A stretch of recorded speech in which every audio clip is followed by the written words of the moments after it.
सुधाकर जी ने डायरी को समेटकर सबको अपने मित्र की तरफ से धन्यवाद कहा। सिर्फ 6 नंबर गेट की जगह 8 नंबर गेट पर पहुंचने का कह वहां से चला गया। कुछ देर बाद फिर सुधाकर जी आलोक के पास आकर बैठे, लेकिन इस बार वे एक नहीं 2 डायरी लेकर आए थे, एक अपने लिए और एक आलोक के लिए। फिर डायरी आलोक के टेबल पर रखते हुए कहने लगे, वाकई मानना पड़ेगा आलोक जी, अच्छा पेशेंस है आप में, काफ़ी अच्छी समझ भी। मैनेजमेंट का एक पार्ट आपने देख लिया, अब रही बात दूसरे की, तो चलिए वह भी सुन लीजिए। अगर किसी को ना बताए तो आपको एक बात बताना चाहता हूँ। जूनिफर कोई और नहीं मेरी ही दोस्त है और जसविंदर उसका मैनेजर। पहले बुकिंग जब की गई उस समय सभी सुविधाएं के जो रेट थे वे अभी थोड़े बड़े हुए, चाहे जो भी वह कारण हो। जूनिफर ने खबर दी कि ऐसे में कंपनी को लॉस हो सकता है, क्या करें। तब मैंने ये योजना बनाई और उन्हीं सुविधाओं को जसविंदर के नाम से 5% के अधिक प्रॉफिट पर उन्हें ग्राहकों को बेच दिया।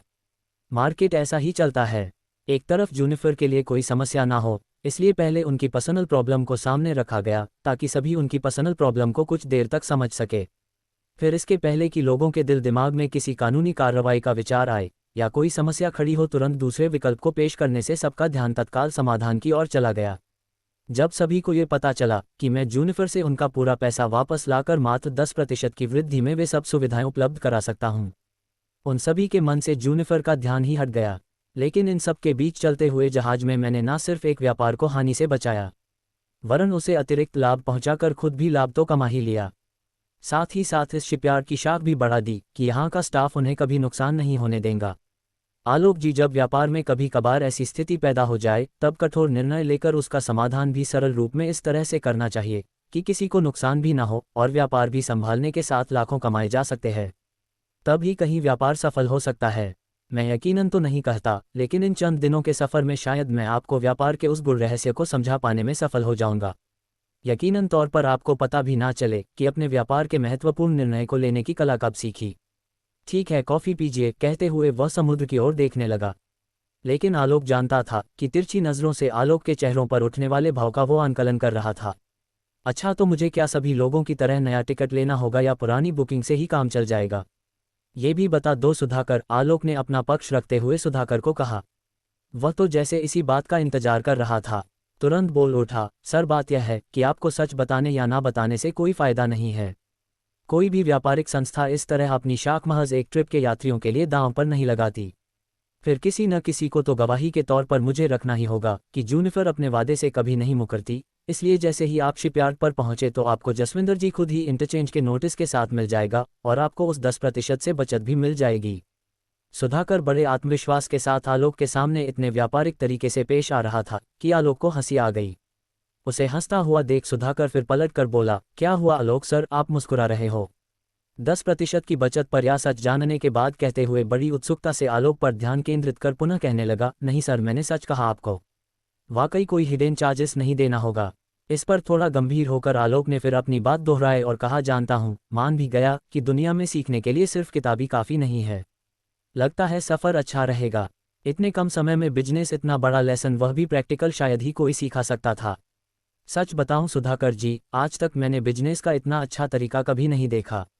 आपसे बहुत कुछ सीखने के लिए आज मुझे मिला है और आगे भी इस सफ़र में कितना कुछ शायद आपसे मुझे सीखने के लिए मिल सकता है, कहते हुए आलोक मुस्कुराने लगा।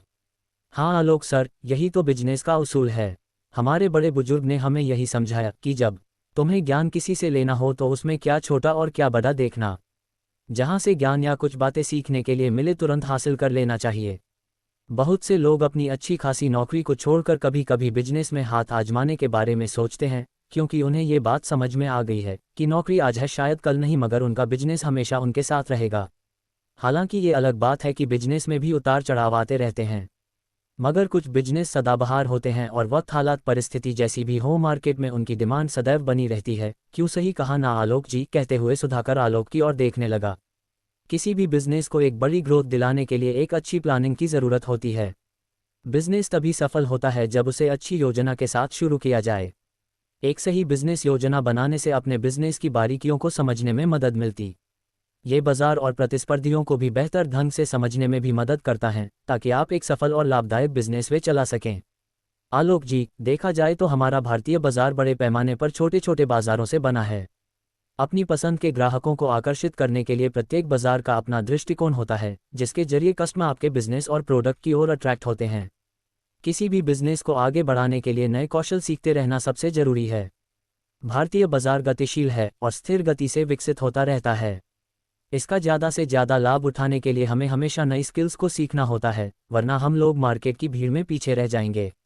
आलोक जी, एक बात याद रखिएगा कि आपका बिजनेस कितना भी अच्छा क्यों ना हो, यदि आप अपने बिजनेस की सही मार्केटिंग नहीं करते तो आपको वो परिणाम नहीं मिलेगा जिसके आप हकदार हैं। इसलिए एक बिजनेस ओनर के रूप में आपको अपने मौजूदा ग्राहकों को बनाए रखते हुए लगातार नए लोगों तक पहुंचने की आवश्यकता है। इसके लिए अच्छी मार्केटिंग योजना काम आती है। सुधाकर से मार्केटिंग बिजनेस के बारे में इतना सब कुछ सुनकर आलोक को बहुत अच्छा लग रहा था और वह सुधाकर की बात को एकाग्रचित होकर सुने जा रहे थे। लंदन पहुंचते पहुंचते सुधाकर और आलोक के बीच अच्छी दोस्ती हो गई थी। सुधाकर ने लगभग सफ़र में होने वाली बहुत सी गोपनीय बातें और समुद्र के रहस्य, मानसून के अनुसार उसमें होने वाले परिवर्तन, दूर से खतरों को भांप लेना इत्यादि बहुत सी बातें जिन्हें सिर्फ बमुश्किल से ही जाना जा सकता है, उन्हें बताया। सुधाकर ने समुद्री यात्राओं में किसी दुर्घटना होने पर कैसे जीवन यापन करना है ये भी बताया। आलोक तब भी हर पल यही सोचता रहा कि जैसे सुधाकर खुद में ही एक पहेली है जिसे आसानी से सुलझा पाना इतना आसान नहीं है। शायद ऐसा इसलिए है क्योंकि उसके कहे अनुसार उसने अपने जीवन का समुद्रीय सफ़र महज 12 वर्ष की उम्र में ही उन कठिन परिस्थितियों में शुरू किया जब उसके पास खुद की एक छोटी सी नाव भी नहीं थी। सुधाकर किनारे पर बैठ मछुआरों से बाजी लगाता, उनके सामने शर्त रखता कि वह जितनी मछलियां हमेशा पकड़ते हैं आज उससे कहीं ज़्यादा वे पकड़ पाएंगे यदि वह सुधाकर को साथ ले चले।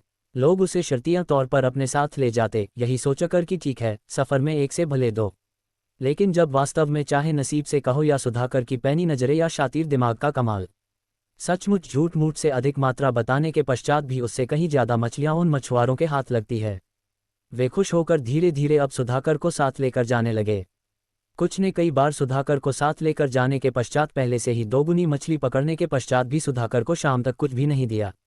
ऐसे पल में भी सुधाकर मुस्कुराते उन्हें एक ही दुआ देता कि ईश्वर तुम्हें इससे भी ज़्यादा तरक्की दे। खाली पेट सुधाकर पूरी रात गुजारने की कोशिश करता।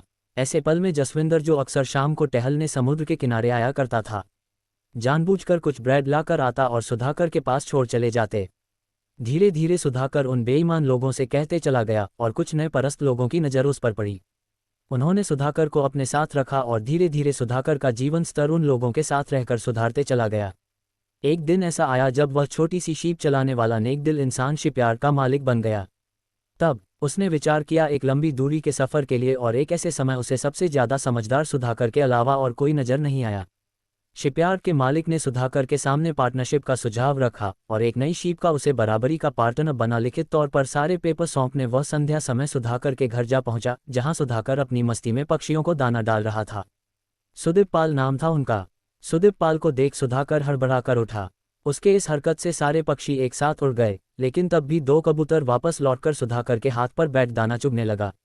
सुदीप पाल ऐसा शुभ संकेत देख सुधाकर से कहने लगे, जिस व्यक्ति पर परिंदों को इतना विश्वास है, भला उसके बारे में और क्या कहा जाए। इतने वर्षों में पहली बार तुमसे आकर मिलने का मौका मिला। यदि पता होता तो मेरी हर शाम तुम्हारे साथ ही गुजराती। मुझे ऐसे व्यक्ति को सिर्फ एक शीप ही नहीं वरन पूरे शिपयार्ड के मालिकाना हक का पार्टनर बनाने में कोई संकोच नहीं होना चाहिए। लो सुधाकर, एक कानूनी पेपर जो तुम्हें आज से उस नई शीप का मालिकाना हक देते हैं।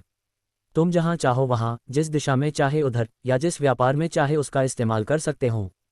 हाँ, मैंने इन कागजातों में ये भी लिख दिया है कि शीप की कीमत निकल जाने के बाद इस पर पूरा हक सिर्फ तुम्हारा होगा, और कल ही मैं जाकर एक नया एग्रीमेंट बनाऊंगा जिसमें मैं आने वाले समय में व्यापार के हर नए कदम पर तुम्हें नया हिस्सेदारी घोषित करूंगा। सुधाकर ने उन कागजों को हाथ में लेकर वहीं वापस बेंच पर बैठ उस दाने का टोकरा सुदीप पाल जी की ओर बढ़ाया और इशारा किया कि वह भी इन पक्षियों को दाना डाले। कहानी अभी जारी है। इसका अगला भाग जल्द ही अपलोड करेंगे। जब तक आप कहानी के साथ बने रहे, धन्यवाद।